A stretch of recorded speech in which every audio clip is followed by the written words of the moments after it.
श्री शिवाय नमस्तुभ्यम। हर हर महादेव। छत्तीसगढ़ राज्य के रायपुर के धमतरी रोड सेज बाहर में गुरुजी पंडित प्रदीप मिश्रा जी के द्वारा श्री शिव महाप्राण कथा आज 30 दिसंबर को पूर्ण हो गई है।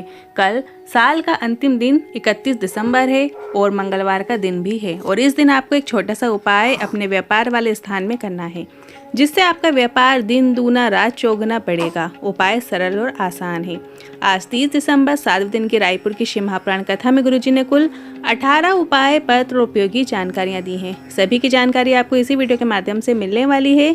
किसी कारणवश यदि आपने आज की कथा नहीं सुन पाए हैं तो पूरी कथा का रसद आपको एक छोटे से वीडियो से प्राप्त होने वाला है। तो बढ़ते हैं आज की कथा की पहली जानकारी की ओर। गुरुजी ने कहा, सरकारी आंकड़ों के अनुसार लगभग 6 से 8 लाख लोग इस शिव महाप्राण को सुनने आज कथा पंडाल में आए हैं।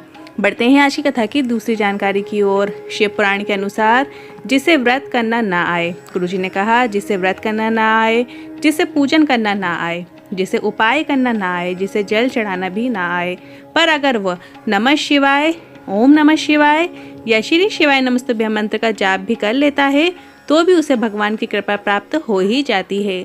बढ़ते हैं आज की कथा की तीसरी जानकारी की ओर। अगर आपकी पूजन की थाली में कुछ चीज छूट जाए, कोई सामग्री आपने रखना भूल गए, तो अगर आप उस सामग्री के निमित्त एक आखा चावल का दाना भी अर्पित कर देते हैं तो वो भी उस सामान के निमित्त है। एक चावल का दाना भोलेनाथ स्वीकार कर लेते हैं, उसकी पूजन स्वीकार कर लेते हैं, पर ऐसा जब भूलवश हो तब आपको ऐसा करना है, जानबूझकर ऐसा आपको नहीं करना है। पढ़ते हैं आज की कथा की चौथी जानकारी की ओर। भगवती जी पत्र लेकर आई। मेरा बेटा 7 साल से नौकरी का प्रयास कर रहा था, पर कभी इंटरव्यू कभी एग्जाम में फेल हो जाता था और वो निराश हो गया। पर मैंने कहा, निराश मत हो, 4 गुना अधिक मेहनत करो। इसके साथ भोलेनाथ के शिवलिंग पर जल चढ़ाना शुरू करो। और मैंने 5 कथा पंडाल में बैठकर कथा सुनी और सावन शिवरात्रि का पूजन आपने जो कराया था वो भी हमने किया। सीहोर को बृहस्पति धाम भी गए और बेटे की सरकारी नौकरी लग गई है, उसी का आभार व्यक्त करने आए हैं। बढ़ते हैं आज की कथा की 5वीं जानकारी की ओर। देवकी जी पत्र लेकर आई। लिखती हैं, मेरे बेटे ने नौकरी का एग्जाम दिया पर उसका रिजल्ट नहीं आ रहा था। इंतजार करता रहा पर कुछ नहीं हो रहा था। बेटे को लेकर कुबेश्वर धाम गए। कथा कंकड़ शंकर की पूजन करके बाबा से कामना करके आ गए। कथा पंडाल में बैठकर कथा सुनी और बेटा आज एसआई बन गया है, उसी का आभार व्यक्त करने आए हैं। बढ़ते हैं आज की कथा की 6वीं जानकारी की ओर। कलिंदी जी पत्र लेकर आए। 12वीं के पास होने के बाद नौकरी की तैयारी करने लगा और मेरी माँ ने मुझे बहुत मेहनत करने को कहा, साथ ही पशुपतिनाथ व्रत करने को भी कहा। कथा पंडाल में कथा सुनने को कहा और पेपर देते रहो कहा। और आज मैं पोस्टमैन के पद में चयनित हो गया हूँ, उसी का आभार व्यक्त करने आए हैं। बढ़ते हैं आज की कथा की 7वीं जानकारी की ओर। लता वर्मा जी पत्र लेकर आई।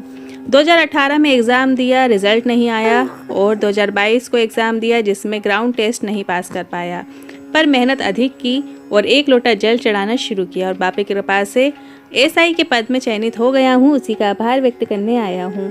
पढ़ते हैं आज की कथा की 8वीं जानकारी की ओर। आरती जी पत्र लेकर आई। गुड़ियारी की कथा सुनी। छोटे बेटे की नौकरी नहीं लग रही थी, उसको मेहनत करने को कहा और 1 लोटा जल चढ़ाने को कहा। और एग्ज़ाम देने से पहले बेलपत्र की बीज वाली पत्ती में शहद लगाते हुए चिपकाते हुए मैं एग्ज़ाम देने चला गया और आज बेटा इंडियन नेवी में चयनित हो गया है, उसी का आभार व्यक्त करने आए हैं। बढ़ते हैं आज की कथा की 9वीं जानकारी की ओर। तरुण जी पत्र लेकर आए। बेटी कई साल से एग्ज़ाम दे रही थी, चयन नहीं हो रहा था। मैंने बेटी को सीहोर की कथा पंडाल में लेकर गई और श्रवण कराया और बेटी की जॉब लग गई है, उसी का आभार व्यक्त करने आए हैं। बढ़ते हैं आज की कथा की 10वीं जानकारी की ओर। जिसको पूजन भजन या कुछ भी ना आए वो शिव की शरण में आए।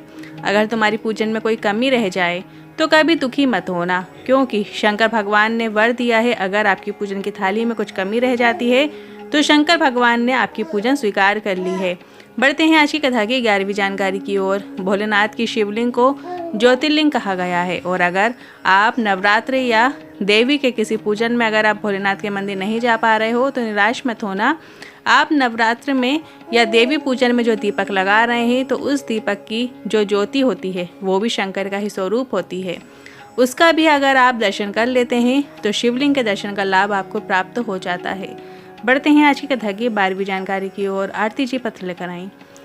लिखती हैं, ए गुरुजी, श्री शिवाय नमस्तुभ्यम।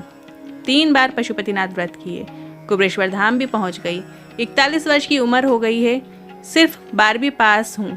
तुम्हारी सरकारी नौकरी नहीं लग सकती, ऐसा कहा। पर मैंने दृढ़ संकल्प कर लिया और मेहनत करना शुरू की और सरकारी औषधालय में पीटीएस के पद में चयनित हो गई हूँ। उसी का आभार व्यक्त करने आई हूँ।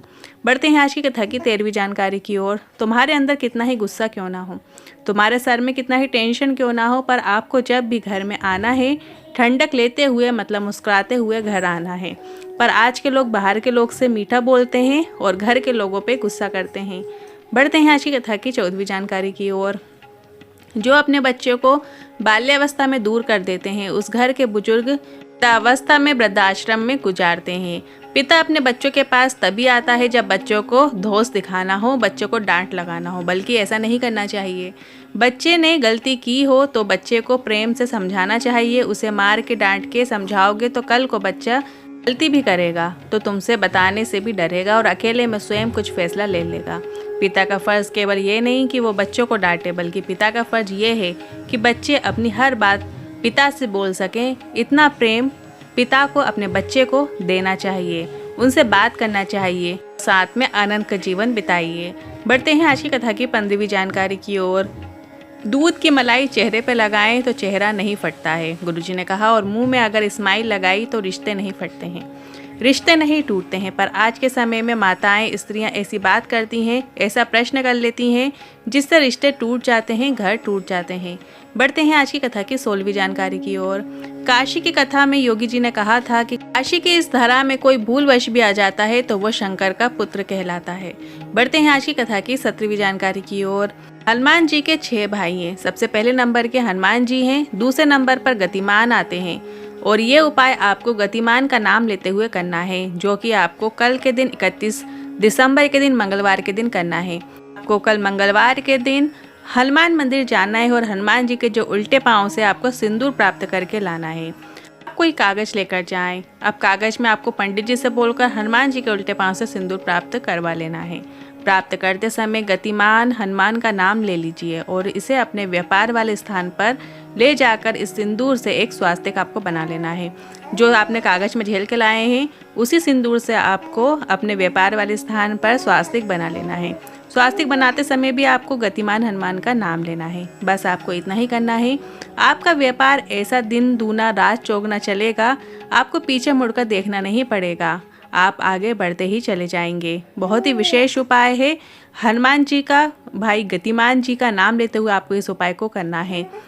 उपाय आप कल 31 दिसंबर मंगलवार के दिन कर लेते हैं तो जो आने वाला साल है 2025 में आपका व्यापार दिन दूना रात चौगुना तरक्की करेगा। आप इस विशेष उपाय को जरूर कीजिएगा। अब बढ़ते हैं अगली 18वीं जानकारी की ओर। गुरुजी की जो अगली शिव महापुराण कथा है वो 4 जनवरी से 10 जनवरी छुरिया हालेकोसा राजनांदगांव में होगी। फिर 16 जनवरी से 22 जनवरी सूरत गुजरात में रहेगी। फिर 24 जनवरी से 30 जनवरी साकरी महाराष्ट्र में रहेगी। फिर 1 फरवरी से 7 फरवरी कांकेर छत्तीसगढ़ में रहेगी। इसके बाद 10 फरवरी से 16 फरवरी काशी में रहेगी। और फिर 17 फरवरी से 23 फरवरी ताला बाबा की कुटिया सिरसा हरियाणा में रहेगी। और फिर 25 फरवरी से 3 मार्च रुद्राक्ष महोत्सव सीहोर में रहेगा, जिसमें शिव महापुराण कथा भी रखी गई है। ये शिव महापुराण कथा में रुद्राक्ष को अभिमंत्रित किया जाएगा। 25 फरवरी से 3 मार्च कुबेश्वर धाम की धरा में ये कथा होगी। आज के उपाय से जुड़े मन में कोई सवाल है, क्वेश्चन है तो आप कमेंट के जरिए पूछ सकते हैं। वीडियो थोड़ा भी उपयोगी लगा हो तो वीडियो को लाइक करके कमेंट बॉक्स में हर हर महादेव जरूर टाइप कीजिएगा।